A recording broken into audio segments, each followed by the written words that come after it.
Hi, welcome. Today we will talk about a rare gambit. I'm talking about the von Hennig-Schara Gambit. So this is a way of playing against d4 and you will create several problems to your opponents. So I'm talking about a gambit that has been played by several top grandmasters like Magnus Carlsen. Magnus Carlsen has won Ivan Schuch playing with this gambit. So let's jump to our video. And when we talk about this von Hennig-Schara Gambit, so what is this? Well, this is played on the Tarrasch defense. So this is the Tarrasch, and after pawn takes, we will continue with c5 takes d4. And what is the idea? Simple.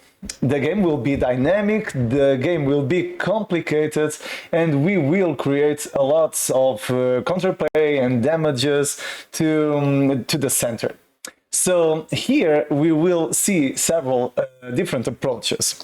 So the most common way of playing is queen to a4, and you're seeing percentages below.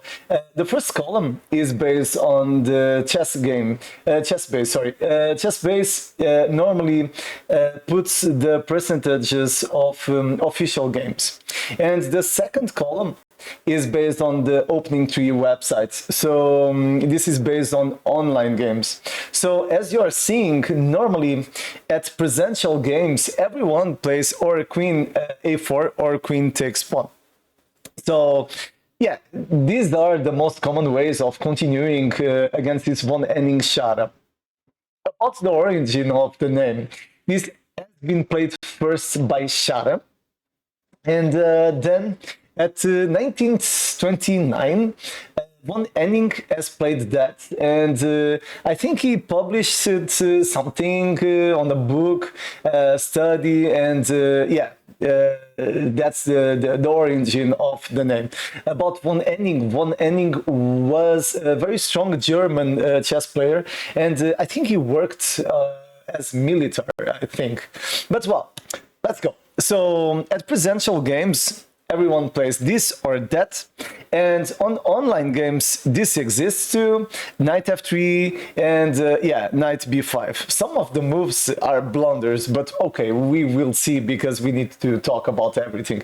So I like to study 5 different variations because I want you to have all the approaches, and even if your opponent does blunders, I want you to win the games, because that's one of the principal problems when we study openings. Everyone talks about the best moves, but what if your opponent does a wrong move? You need to solve the situation, you need to think. So let's go to our first variant, and okay, the first variant is when white plays queen to a4. So the position is this one, and after queen a4, yes, this is the most difficult way of entering. So queen a4, in my opinion, is the best approach for white, and yes, it's the most common.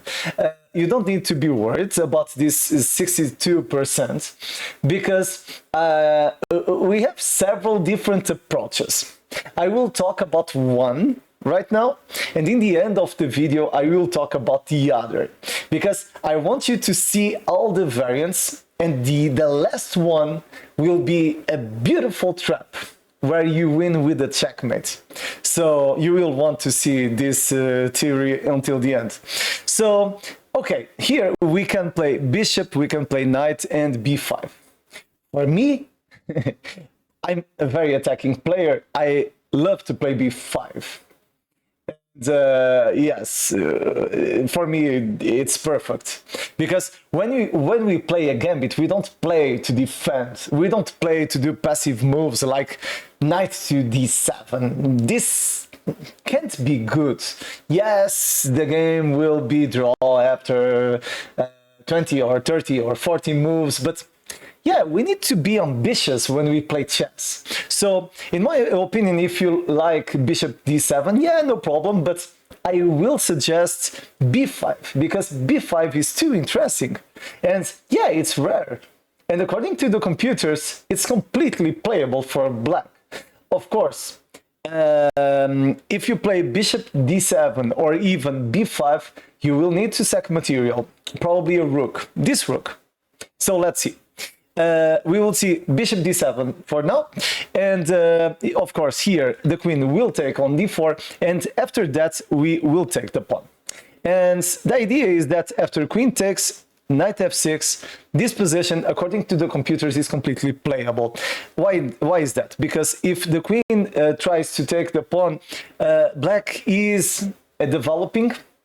And yes, black is losing by 2 points, but according to the computers, this is completely playable. After bishop f4, bishop b4, and we will continue this game trying to create complications. Why I don't enjoy this approach? Simple, because probably this will be played on a classical game, and playing classical, the probability of winning this kind of positions is too low. So because of that, I think the game is too simple for white, and you will have a lot of problems to try to win this game. So the other approach can be b5. I will not see knight to d7, and here I will see just one variation for now, and in the end of the video we will see the other. It's the bonus of seeing this video until the end. So here, of course, white can continue with knight takes or queen takes. And the two are complicated because, for example, if knight takes on b5, we will focus our game on this knight. So we need to pin the knight for now. And okay, pawn takes can happen and probably will happen a lot. And of course, we will need to take with the pawn. So the idea is that the queen cannot take the central pawn because bishop will take the knight. And after, for example, a developing move like knight f3, we will continue with a6. The idea is to create pressure, and at the same time, we want to create counterplay on this diagonal. So this probably will continue with e4 or even e3.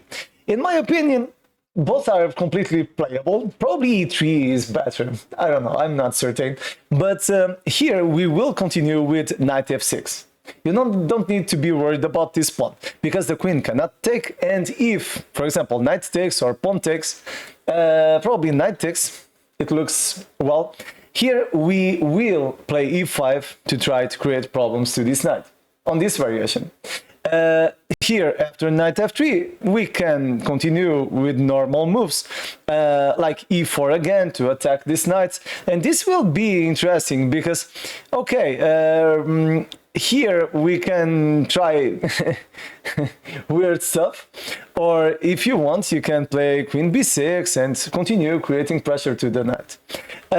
If white continues with e4, probably you will have a more interesting approach, because here you will continue with knight f6, and after knight takes you can even take the knight, because after queen takes, here you will give check, and okay, if the king plays here, the king will be placing at the same file than the queen, and if bishop plays, I think probably is better, because this move, in my opinion, isn't playable, because we will castle and we will create problems to f2. So after, for example, bishop takes, we have a lot of potential. Don't forget, this pawn cannot be taken because of the presence of the queen. So we will continue with castle king side, trying to create pressure to f2 pawn. So again, we are losing by 4 points, but if you put this position on the engine, the engine will say that you're winning by almost 2 points. Why is that? Simple, because the queen is outside the game, this knight can be attacked, and the king's security is completely compromised. So after rooks, for example, to try to protect the king, we can create quickly a lot of counterplay, because we will want to attack this queen. First, we will attack the knight, and after, for example, king plays here, we will recover material because the rook is attacking the king, the queen, sorry, and we are creating pressure to the knight. So after queen to a, knight takes, in my opinion, yes, we are losing by 1 point, but no, we aren't losing this game, because we are attacking this pawn, this knight is very well placed, the queen too. We have potential to advance this pawn. The king is exposed, and we can create problems on the file, on the c file, on this case. So very interesting in my opinion for black. Don't forget, we will see queen takes in the end of this video because we have a beautiful trap. So about queen a4, I think we've already saw sufficient material for now. Let's jump to queen takes d4. So the position starts with the Tarrasch, don't forget, and after that white will continue with queen takes d4. Here, again, this is completely playable for white, but the thing is that, in my opinion, it's easier than the last variation to play as black. Why is that? First, you need to play knight c6. Yeah, it makes sense, because you're winning the initiative, you're attacking the queen, and of course this pawn cannot take, or else queen will take the queen. So, after that, in my opinion, the most normal continuation is just to play, for example, queen to a4. Why is that? Because white is pinning the knight, and you will need to take a decision. So here, after that, we can take the pawn, and in my opinion, this is too easy for black. Yes, we have an isolated central pawn, but no, you don't have any problem at all, and even in my opinion, the game is easier for you. Why is that? Because if black plays the most aggressive move, the castle queen side, this king will be exposed. Because of that, you can try to explore the exposition of this king. So, for example, bishop, knight, pawn, and after this taking, you don't have any problems at all. Even here you're won, because you can attack the queen and you can win material. Why is that? Because after knight takes, the rook can take the bishop, and this is too complicated for white. According to the computers, you have almost 3 full points of advantage. So, in my opinion, this is completely playable for black. About different approaches, okay, an alternative can be not playing queen to a4, but queen to e3. In my opinion, this isn't playable because, okay, you're difficulting the development of the bishop, so because of that, I can play the knight, and I'm threatening to win the queen.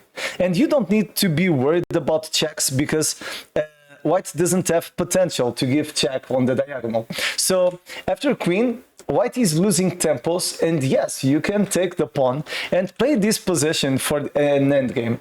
Yes, the pawn is isolated, but if you study enough endgames, you will be able to play this position for a draw or even for a win. For example, I have here a suggestion. You put your king on the center because the queens already have been exchanged, and because of that, you don't need to be worried about the king's security. So after that, you just play for the center, and it doesn't... it will not create problems at all. If you put your rook on the 7th rank, here, right now, you're already better. So moves like that will lose, because the rook cannot take the pawn because you sack the rook.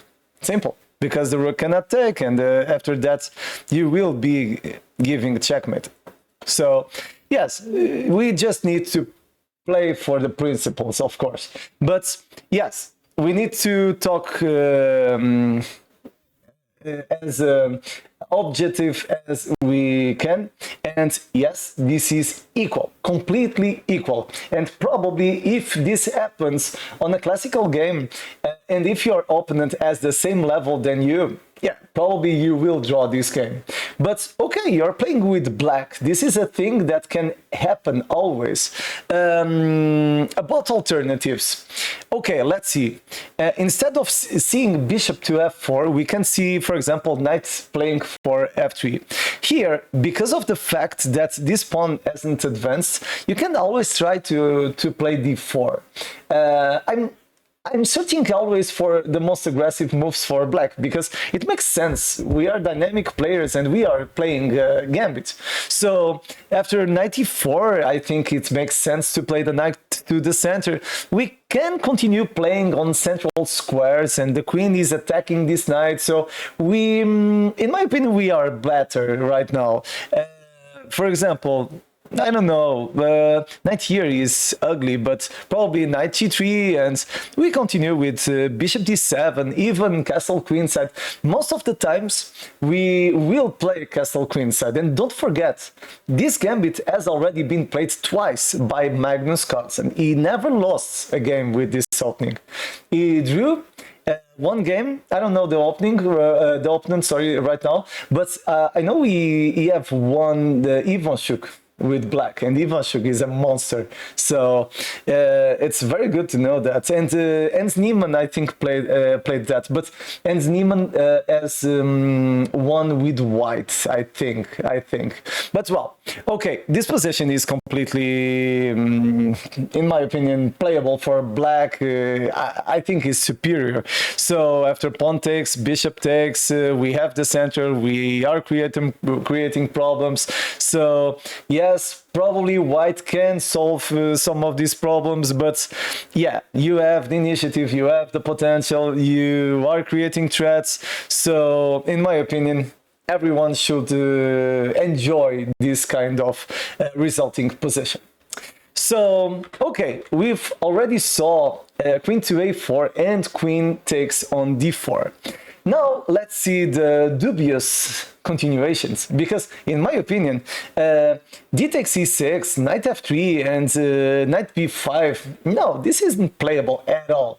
But the truth is that we have thousands of online games with pawn takes, for example. I don't understand why, because here pawn takes doesn't make any sense, because okay, I know we have several different gambits where we sack a knight. We've already saw some of those gambits here on the channel, but yeah, first we can take, and we don't have any problem. And even okay, the idea is that if we take, we will lose because pawn takes. Okay, this is a gambit of a knight and blah blah blah blah blah blah.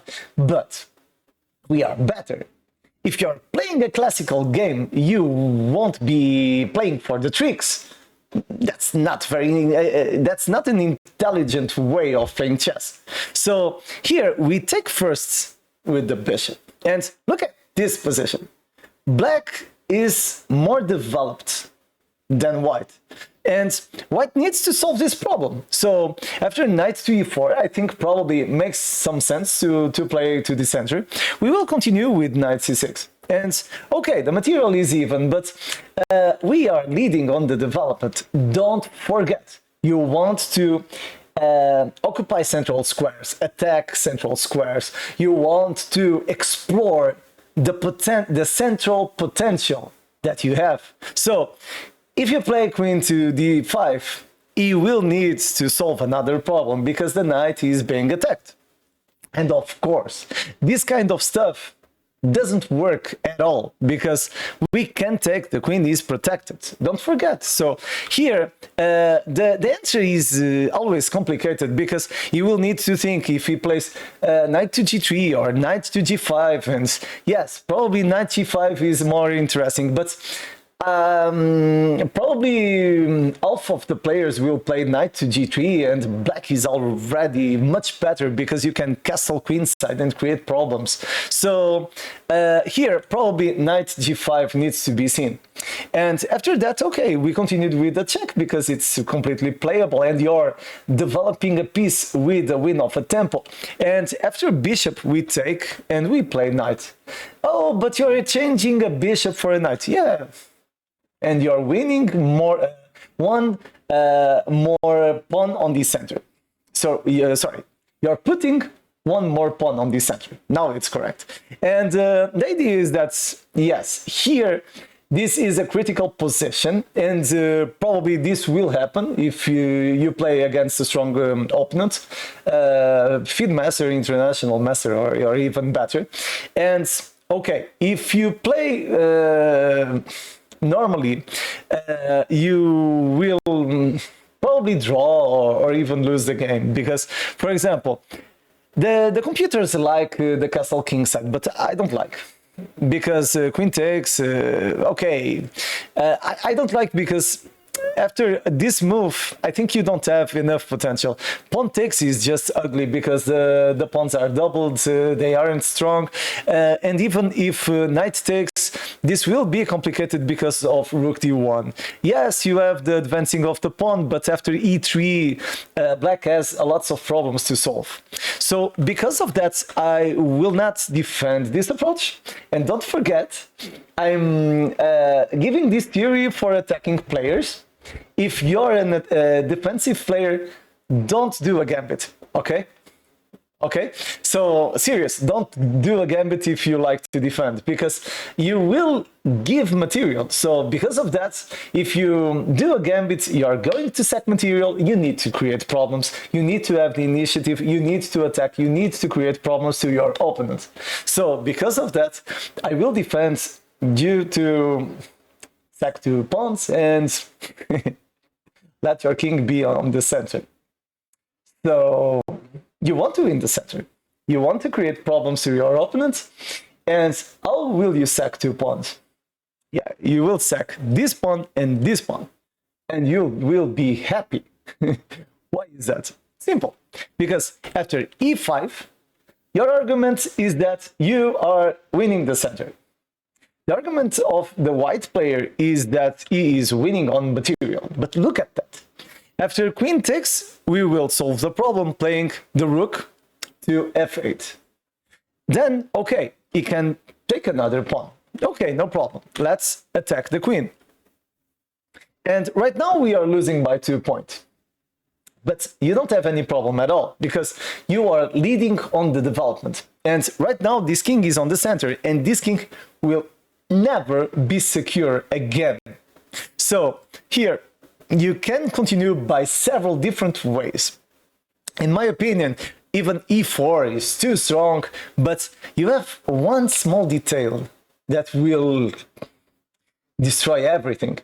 You can play queen to c5. The idea is that you want to control this file. You are threatening to enter, of course. You have potential to advance the pawn, and even you have potential to enter with the knight. Everything is possible. Don't forget, you don't want to let your opponents to give lots of checks, because this can lead to a tragedy. So after, for example, g3, I think g3 is the only move, because e3 is terrible. Pawn takes, and we will win a lot of material. So g3 here probably will happen, and after that we will continue with e4.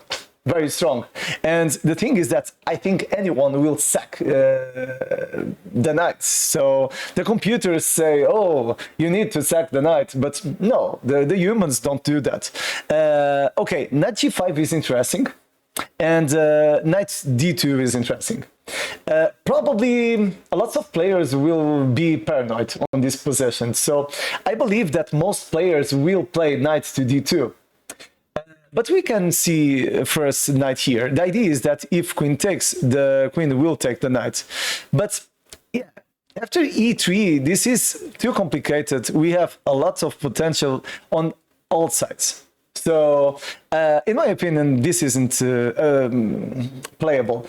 After bishop g2, to try to create problems here on the knight, we can take first, and probably this king cannot take because of knight e4. This will lead to a forced checkmate, because after king plays to e1, the rook is controlling those squares, and queen will give checkmate. So this isn't playable at all. But king to f1 probably is playable, and yeah, knight d5, I think, is interesting because after bishop takes, queen takes, the position is isn't playable for black. This is completely won.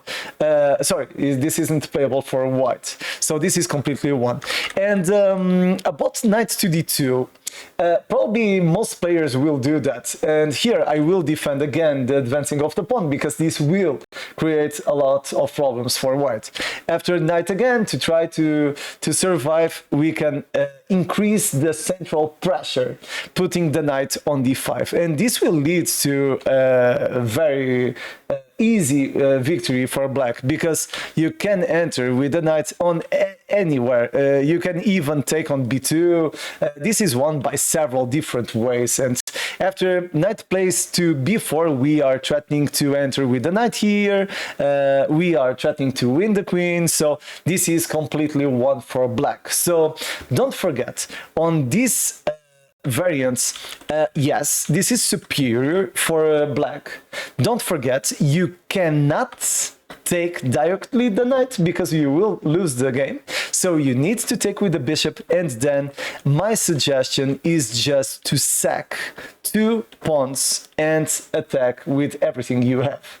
So we have 2 more positions, and don't forget, in the end I'm going to show a brilliant trap that I discovered when I was doing this this video. So next position. So in this position, and the last one, white will do blunders. So the other was dubious from a positional point of view. This one is just stupid in my opinion because, okay, after knight f3, almost 600 games, 5,500 games with this move. It doesn't make any sense. I don't understand, because here we can take the knight with white doesn't have any counterplay, but I will show a few more moves just for you to know the kind of pattern that you want to play, the resulting position, because white will try to win the center and you exchange, because the pawn will be weak. And even here, if you want, I think even this is completely playable. This is playable too, but you don't need to complicate the position. Develop first. Knight to f, and after bishop, now you take. And takes, castle and knight. What is the problem? Knight, bishop check, and king. Everything is wow. And what is the idea? You're winning by 4 full points. So if you exchange material, the position will be easier and your opponent won't be able to have counterplay. So this isn't playable for white. So don't forget, if they sack the knight with knight f3, you just take and you're completely won. So the last variance isn't good too. Knight b5 is too strange for me. I don't understand the potential. I think it doesn't exist potential at all. So after knight b5, what is the idea? Oh, I understand. They are playing for the tricks. If queen takes, they want to play knight to c7. Whoa, I'm so afraid of that. But it doesn't make sense. So here you just play queen to a5 and you win the knight. So it doesn't make any sense at all. And you have 1,500 of games with this move. Doesn't make sense. So after that you take, and okay, don't forget to put the queen on the safe square. Okay, so this is completely normal. So, okay, we've seen several interesting variants, but the video isn't finished yet. Don't go away, because I have traps for you. And in my opinion, this is the best part of this video, because you will be able to trick your opponents doing things that aren't easy to see. So let's go to our variant, and is the first one, and because of that, this is the most probable way of variant of reaching. So here, of course, I'm talking about the queen to a4. And this is the most common approach by white. And as I told before, my suggestion is just to advance b5. And after that, we have seen knight taking on b5. Okay, knight taking on b5 can be played and blah, blah, blah, blah, blah, blah. But here, it's very normal to think, okay, I'm winning by 1 point, I will take with the queen, I'm giving a check, and I will try to win material. If my opponent plays bishop to d7, we will play bishop to d7. And what is the idea? It's quite simple. We want to sack the rook. And tell me, if you want, you can put on pause. You need to put on pause because you need to think about this position. Please put on pause. Because tell me, put on the comments. Would you play the queen to b7? Tell me, I want to know. I'm certain that almost everyone will play queen to b7. And after that, probably you're thinking right now, after putting on pause and thinking about 1 or 2 hours, you're thinking, I don't understand what is the counterplay. What is the idea? Yeah, what is the idea? That's the question. Simple. We will sack the rook, and while that, we will take a knight. Because we can. So, after taking this knight, of course, this move doesn't make sense at all, because we have queen to a5, and of course, this isn't good, because queen takes, queen check, bishop, we take, bishop, it's checkmate. Okay, but he doesn't need to play that. True, he doesn't need to play that. He can play the king. But if he plays the king, we have bishop to a4. Checkmate. So, okay, what is the alternative? Okay, probably exists alternatives. So, it can't take, okay, but what if, we have saw this move, yes? This doesn't work. What if the queen takes first? Okay, if the queen takes first, we will take on b2. And, okay, we are threatening to promote a new queen. So, of course, if bishop takes, it's over. Because, again, we have check and checkmate. Oh, it isn't checkmate. Yes, it is.